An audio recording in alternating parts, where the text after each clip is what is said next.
할렐루야. 성령님 오늘 또 일하십니다.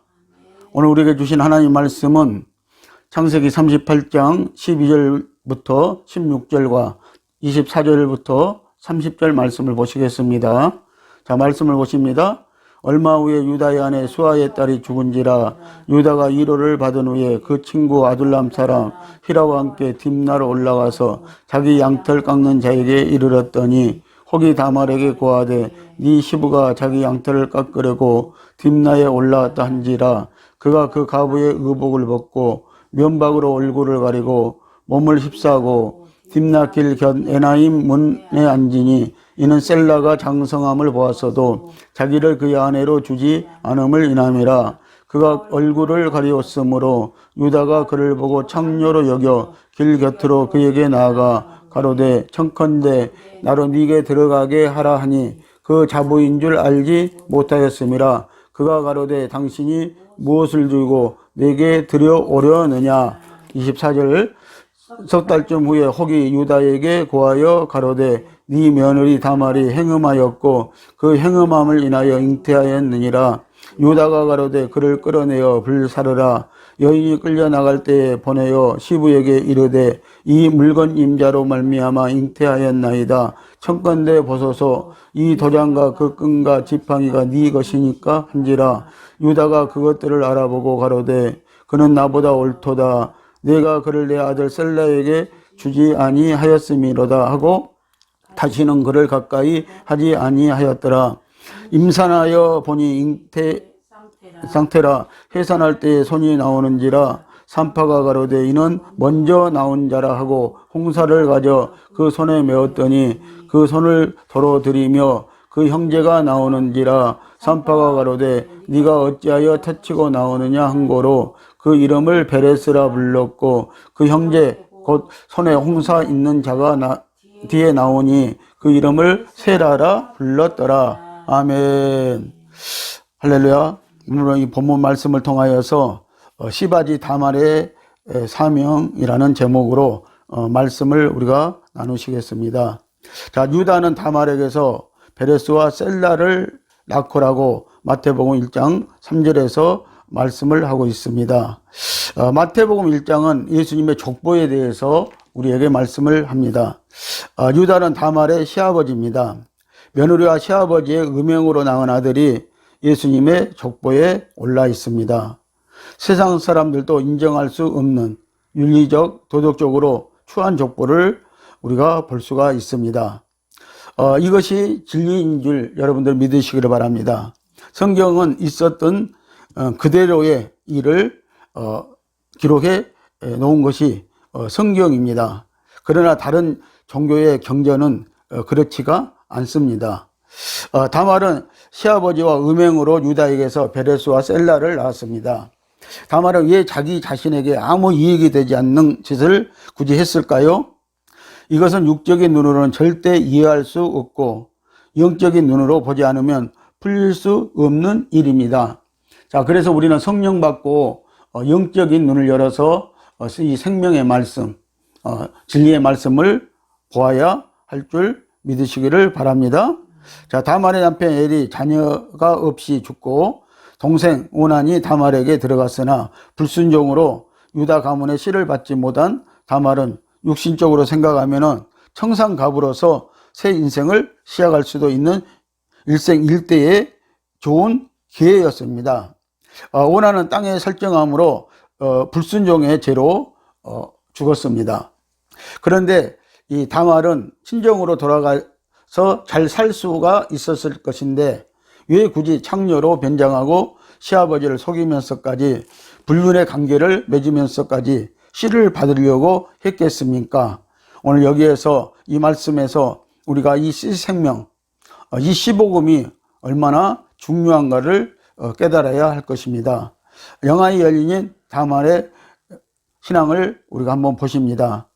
다말은 남편 엘과 시아버지 유다를 통해서 새로운 한 세계를 보았습니다. 그들을 통해서 여호와 하나님을 알게 된 것입니다. 그리고 하나님의 약속인 메시아를 알게 되었습니다. 즉 영안이 열린 것입니다. 그래서 다말은 이 메시아의 나라를 본 것입니다. 창세기 12장 2절을 보면요, 내가 너로 큰 민족을 이루고 네게 복을 주어 네 이름을 창대케 하리니 너는 복의 근원이 될지라. 자, 이 말씀은 하나님이 아브라함에게 주신 말씀입니다. 또 창세기 22장 17절 말씀을 보십니다. 내가 네게 복을 주고 네 씨로 크게 성하여 네 씨가 그 대적의 문을 얻으리라. 자, 이것은 아브라함이 지금 낳을 씨 이삭에 대해서 말씀을 하고 있습니다. 자, 이삭의 씨로 올 예수가 대적인 온수 마귀의 문을 취할 것을 말씀하고 있습니다. 다시 말하면 정복하고 다스릴 것을 말씀하고 있는 것입니다. 현재적으로는 오늘 이삭같이 오늘 저 여러분들도 우리가 정말 대적의 문, 이 온수 마귀의 문을 부수고 다스릴 수 있는, 정복하고 다스릴 수 있는 저와 여러분들이 되시기를 바랍니다. 자, 다말은 야곱과 유다로부터 그 조상 아브라함과 하나님의 약속에 대한 이야기를 귀에 딱지가 않도록 들었을 것입니다. 야곱의 장자권을 뺏기 위한 삶에 대해 들었고, 다말은 영계가 열려 그 뜻을 알아들었으며 그래서 영안이 열리게 되어 약속의 메시아 예수님을 보게 된 것입니다. 다시 말해 야곱이 본 예수를 시아버지 유다와 남편이 애를 통하여서 듣고 영안이 열리게 된 것입니다. 야곱이 본 예수를 알아야 영안이 열립니다. 창세기 30장 37절에서 40절 말씀을 보면은요, 야곱이 버드나무와 살구나무와 신평나무 푸른 가지를 취하여 그 껍질 벗긴 가지를 양떼가 와서 먹는 개천의 물구유에 세워 가지 앞에서 새끼를 뱀으로 나반의 양과 섞이지 않게 하며라고 이렇게 말씀을 하고 있습니다.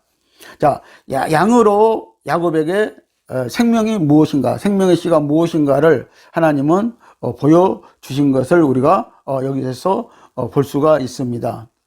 야곱이 형 에서에게서 목숨을 걸고 빼앗은 장자권은 아브라함이 하나님께 받은 약속의 예수님을 자기 것으로 만들기 위한 영적인 것이지 아버지 이삭의 재산을 상속받기 위한 것이 아니었다는 것입니다. 실제로 야곱은 이삭의 재산을 한 푼도 받지 않았고 받을 생각도 없었습니다. 야곱은 오직 이 장자권에 관심이 있었다는 것입니다. 다시 말하면 야곱도 영안이 열려서 이 장자권이 바로 장자권이 얼마나 좋은 것인가를 그는 알았던 것입니다. 그리고 이 장자권이 바로 예수의 씨를 있는 것을 그는 알게 되었다는 것입니다. 자, 구약에서 말하는 장자권이란 마다리의 씨를 말하는 것이며 바로 예수의 씨를 받는 것을 그래서 말씀을 하고 있는 것입니다. 자, 다말은 시아버지 유다와 남편 엘에게서 이 생명의 약속인 씨의 약속에 관한 얘기를 듣고 영안이 열린 것입니다. 그래서 자기의 모든 삶을 포기하고 청춘을 희생하고 육적인 모든 향락을 버리고 영원한 생명의 씨를 가질 수 있는 길을 택했던 것입니다. 어떻게 보면 다말은 목숨까지로 버렸던 것입니다. 사실 이 일이 잘못되면은요, 다말은 죽을 목숨이었다는 것이죠. 가부가 행음했다는 것은 돌에 맞아 죽거나 불로 살라 죽이는 형벌을 받아야 했습니다. 24절을 보면은요, 그를 끌어내어 불사르라고 그래서 합니다. 자, 유다가요, 다말이 임신했다는 것을 알고 그를 끌어내어다가 불사르라고 합니다. 그런데 석 달 후에 죽을 뻔한 다말은 이것들 때문에 살아났습니다. 25절에 보면은 유다의 도장과 끈과 지팡이입니다. 이것이 다말을 증거해 주었다는 것이죠. 증명해 주었다는 것입니다. 26절을 보면은요, 유다가 자기의 것인 것을 보고 그는 나보다 옳더라고 이렇게 말을 합니다. 자, 유다가 보지 못한 씨를 다말은 본 것입니다. 그리고 또 유다는 까마득히 자기 씨로부터 자기 아들의 씨로부터 이렇게 예수가 난다는 것을 그는 까마득하게 잊어먹고 있었던 것입니다. 그런데 다말은 이들로부터 유다와 이들의 가족들로부터 이 복음의 말씀을 듣고 시복음의 말씀을 듣고 다말은 깨달은 것입니다. 시아버지 유다도 보지 못한 메시아 예수를 이방인인 다말이 깨닫게 되었던 것입니다. 영안이 열리지 않으면 아무리 예수를 믿어도 예수를 알 수가 없습니다. 종교로 믿는 것과 영안이 열려서 예수를 아는 것과는 전혀 차원이 다르다는 사실을 저와 여러분들이 아시기를 예수님의 이름으로 축복합니다. 자, 영의 세계는 영 안으로 보는 것이지 육적인 생각과 지식적인 사고로 보는 것이 절대 아니라는 것입니다. 더욱이 종교적인 눈으로 성경을 보게 되면 절대로 영이신 예수님을 볼 수도 없고 알 수도 없는 것입니다. 그러므로 성도는 영안이 열려야 하는 줄 믿으시기를 바랍니다. 그래서 우리가 이 생명의 씨를 볼 수 있어야 하는 것입니다. 다말이 영안이 열리게 된 이유가 있습니다. 다말은 시아버지와 남편의 모습에서 인간은 절대로 선연해 줄 수 없다는 것을 배웠던 것입니다. 남편 엘은 하나님 앞에서 악하여 저주를 받아 죽을 정도이니 얼마나 악했는가라는 것입니다. 또 다말은 유다가 창녀와 관계를 갖는 것을 알고 음란한 죄성을 알고 그때마다 약속의 신 예수를 기다릴 수밖에 없었던 것입니다. 유다는 양털을 깎아 팔 때마다 음행을 했다는 것을 우리가 말씀 속에서 찾아볼 수가 있습니다. 자, 유다는 가나안 사람 자기 아내 수아의 딸이 죽자 양털을 팔아서 향락을 또 즐기기 시작했습니다. 창세기 38장 12절에서 14절 말씀을 보시겠습니다. 얼마 후에 유다의 아내 수아의 딸이 죽은지라 유다가 위로를 받은 후에 그 친구 아둘람 사람 히라와 함께 딥나로 올라가서 자기 양털 깎는 자에게 이르렀더니 혹이 다말에게 고하되 네 시부가 자기 양털을 깎으려고 딥나에 올라왔다 한지라 그가 그 가부의 의복을 벗고 면박으로 얼굴을 가리고 몸을 휩싸고 딥나 길 곁 에나임 문에 앉으니 이는 셀라가 장성함을 보았어도 자기를 그의 아내로 주지 않음을 인함이라 라고 이렇게 말씀하고 있습니다. 자, 이 유다는요 자기 아내가 죽자 위로를 받은 후에요 친구와 함께 딥나로 양털을 팔러 갔습니다. 양털을 팔러 가서 이 딥나 에나임 문 곁에 있는 이 창녀를 보고 그는 그에게 들어가기를 원했다는 것을 이 말씀에서 볼 수가 있습니다. 그리고 이 며느리 다말은 자기 시아버지가 항상 양털을 깎을 때마다 그런 일을 한다는 것을 보고 알고 있었기 때문에 이 며느리는 미리 가부의 의복을 벗고 몸을 휩쌌다는 것은 창녀의 의복을 입었다는 것이겠죠. 그래서 미리 준비하고 있었다는 사실을 우리가 보아서도 잘 알 수가 있는 것입니다. 자, 딥나는 다말의 고향입니다. 친정에 가 있던 다말은 시부가 딥나에 올라왔다는 소식을 듣고 가부의 옷을 벗고 면박을 쓰고 창녀의 의복을 입고 에나임 문 곁에 앉아서 시아버지를 기다리고 있었습니다. 다말이 이렇게 한 이유는 유다가 약속을 어기고 계대적 남편인 셀라가 장성했어도 자기를 그의 아내로 자기 아내로 주지 않았기 때문입니다. 자, 여기서 이스라엘은 계대법이란 결혼법이 있었습니다. 자, 형이 무자해서 죽고 나면은요, 그 동생이 들어가고, 또 그 동생도 씨를 받지 못하면은 또 그 동생이 들어가고. 그런데 이 셀라는 장성했어도요, 주겠다고 약속을 유다가 해놓고 주지 않아서, 결국은, 다말은 그 가문의 씨를 얻기 위해서, 이런 일을 저지르고 말았다는 것을 여기에서 볼 수가 있습니다. 그래서 이스라엘의 이 계대법이랑 무자할 때 아들이 없을 때 형제가 가족의 족보를 잇고 이스라엘의 족보 이 생명의 씨를 잇는 행위를 말씀을 하는 것입니다.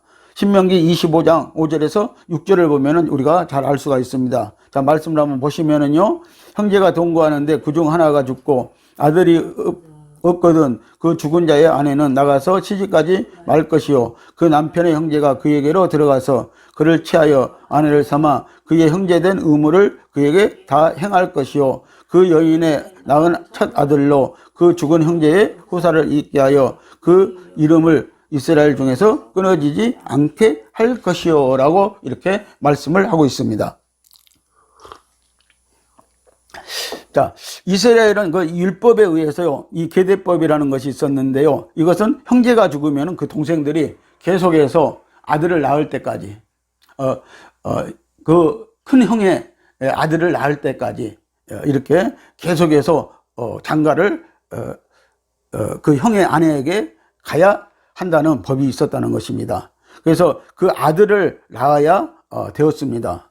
그런데 오난이 들어가고 오난이 땅에 설정함으로 씨를 받지 못한 다말은 이제 유다가 어리다는 이유로, 셀라가 어리다는 이유로 핑계를 대면서 다말을 친정으로 다시 보내게 되었다는 것이죠.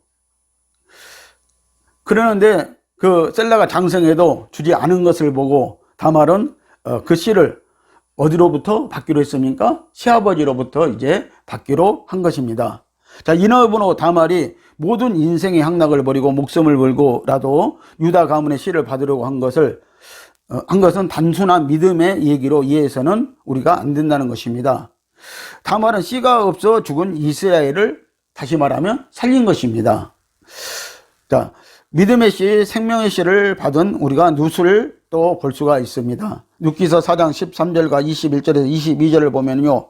자, 이에 보아스가 룻을 취하여 아내를 삼고 그와 동침하니 살몬은 보아스를 낳고 보아스는 오벳을 낳고 오벳은 이새를 낳고 이새는 다윗을 낳았더라 라고 이렇게 말씀을 하고 있습니다. 자, 이 말씀을 증거해 주는 것이 바로 예수님의 족보에 올라와 있다는 것입니다. 마태복음 1장 5절에서 6절 말씀을 보시면은요, 살몬은 나압에게서 보아스를 낳고 보아스는 룻에게서 오벳을 낳고 오벳은 이새를 낳고 이새는 다윗 왕을 낳으니라고 이렇게 말씀을 하고 있습니다. 자, 이 씨 이야기는요, 씨 이야기를요, 바울은 우리에게 이렇게 또 말씀하고 있습니다. 디모데후서 2장 8절 말씀을 보십니다. 나의 복음과 같이 다윗의 씨로 죽은 자 가운데서 다시 살으신 예수 그리스도를 기억하라고 합니다. 자, 이 바울은요, 이 씨복음을 알았다는 것이죠. 이 씨 생명복음을 알았다는 것이죠. 자, 그래서 바울이 이 말씀을 우리에게 합니다. 다윗의 씨로 예수님이 왔습니다. 그리고 죽었다가 살아나셨습니다. 부활했습니다. 우리에게 그리고 부활 생명을 주셨습니다. 그래서 예수를 기억하라고 합니다. 너희가 예수를 기억하라는 것은 이 씨를, 이 생명의 씨를 기억하라고 이렇게 말씀을 하고 있는 것입니다. 자, 룻은 모압 여인입니다. 시어머니 나오미가 모압으로 이민을 가서 얻은 며느리입니다. 나오미의 남편 엘리멜렉이 죽고 또 두 아들을 결혼시켰는데 말론과 기론도 죽게 됩니다. 나오미는 큰 며느리 룻을 데리고 고향 베들레헴으로 돌아옵니다. 그리고 룻은 씨를 받기 위해서 엘리멜렉의 사촌이요 시아버지 뻘되는 보아스의 씨를 받습니다. 자, 나오미의 남편 엘리멜렉이 무자하고 죽었습니다. 그리고 두 아들을 장가 보냈는데 그들도 역시 무자했습니다. 아들도 낳기 전에 그들도 둘 다 이렇게 죽게 되었다는 것입니다. 그래서 이제 이 나오미는요, 큰 며느리만 데리고 지금 베들레헴으로 자기 고향으로 오게 되었습니다. 자, 그러면서 이 씨를 받아야 되는데 이 씨를 자기 이제 사촌지가 아닌 엘리멜렉의 사촌지가 아닌 사람에게 받아야 되는 것입니다. 먼 친척도 안 되고 가까운 친척, 또 이 씨를 받을 만한 능력이 있는 사람이었어야 한다는 것입니다. 자, 룻은 믿음의 씨, 예수 생명의 씨를 받고 그 생명으로 오벳을 그래서 낳았습니다. 낳고 낳았더라고 말하고 있고요. 그리고 우리에게 생명 주시는 예수를 마리아를 통해서 성령으로 잉태되어 예수를 낳았느니라고 말씀을 마태복음 1장에서는 하고 있습니다. 자, 생명의 씨를 받는 법칙이 있습니다. 지금은 생명의 성령의 법을 통해서 우리가 받습니다. 다말이 영안을 열어서 보게 한 것입니다. 자, 마태복음 1장 16절을 보면은요, 마리아에게서 그리스도라 칭하는 예수가 나시니라. 여러분, 오늘 우리는 성령으로 예수 생명의 씨를 받으면 됩니다. 이 씨가 하나님의 생명의 씨입니다. 생명의 씨를 받아야 우리도 예수님의 계보, 생명의 계보에 올라갑니다. 다시 말하면 생명의 족보에 우리가 올라간다는 것입니다. 마태복음 1장 18절을 보시면은요, 예수 그리스도의 나심은 이러하니라. 그 모친 마리아가 요셉과 정혼하고 동거하기 전에 성령으로 잉태된 것이 낫더니 라고 이렇게 말씀하고 있어요. 자, 예수님은 누구에게 낳았다고요? 자, 마리아에게 낳습니다. 근데 이 마리아는 요셉과 정혼한 사람이었습니다. 그런데 동거하기 전에, 결혼하기 전에 성령으로 마리아에게 예수님은 잉태되었다는 것이죠. 성령은 그래서 하나님의 씨인 줄 여러분들 믿으시기를 바랍니다. 자, 오늘날 기독교인들도 죽으라고 자기 열심으로 신앙생활을 하고 있습니다. 종교 생활을 하고 있습니다. 다말과 누선 장차 올 예수의 씨, 하나님의 생명의 씨를 받았음을 우리가 그래서 깨달아야 합니다. 오늘 정말 우리가 정말 죽으라고 종교 생활만 할 것이 아니라 정말 예수 생명의 씨를 받아서 오늘 생명으로 신앙생활 해야 된다는 사실을, 다시 말하면 성령으로 신앙생활 해야 된다는 사실을 우리가 깨닫기를 예수님의 이름으로 축복합니다. 자, 예수님의 생명의 씨를 이제는 우리는 성령으로 받습니다. 성령은 하나님의 생명의 씨라고 그럽니다. 성령 안에는 생명의 씨가 있습니다. 씨 없는 생명은 이 세상에 하나도 없다는 사실을 여러분들 아시기를 바랍니다. 동물들도 씨가 있어야 되고 모든 만물들이 다 씨가 있어야 오늘 그 생명이 잉태되고 그 생명이 낳게 되어진다는 것입니다. 오늘 그런 것처럼요, 예수님이 이 땅에 오실 때 분명히 동정녀 마리아의 몸에서 성령으로 잉태되었다고 말씀하고 있습니다. 오늘 우리는 오늘 성령으로 예수님의 생명의 씨를 받을 수가 있는 것입니다. 오늘 성도 여러분, 이제 우리는 생명의 씨 복음을 아시기를 바랍니다. 생명의 씨를 받읍시다. 이 복음이 생명 주는 영원한 복음입니다. 지금은 씨 복음을 전해야 할 때입니다. 우리는 다말과 룻과 같이 영안을 열어 보시기를 예수님의 이름으로 축복합니다. 기도하시겠습니다.